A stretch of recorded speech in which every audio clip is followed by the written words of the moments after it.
Jet Workflow offers many field types that addresses to different needs. In this video, we are going to explain the advanced field types. Static dropdown allows to have a dropdown list of choices using your own set of options.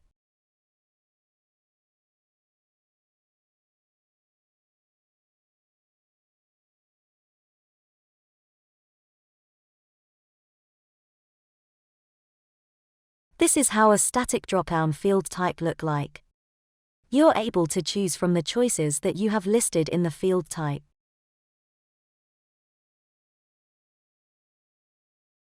Dynamic dropdown is also a dropdown list containing items gathered from existing records.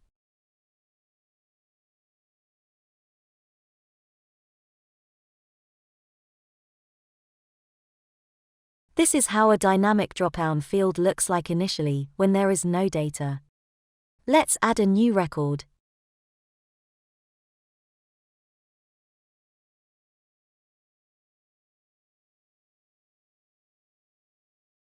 When you add another new record, the dynamic dropdown list will show the previous item that has been entered.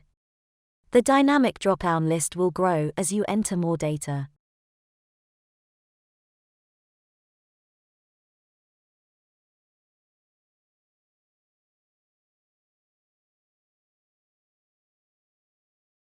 Jet Workflow, creating apps within minutes.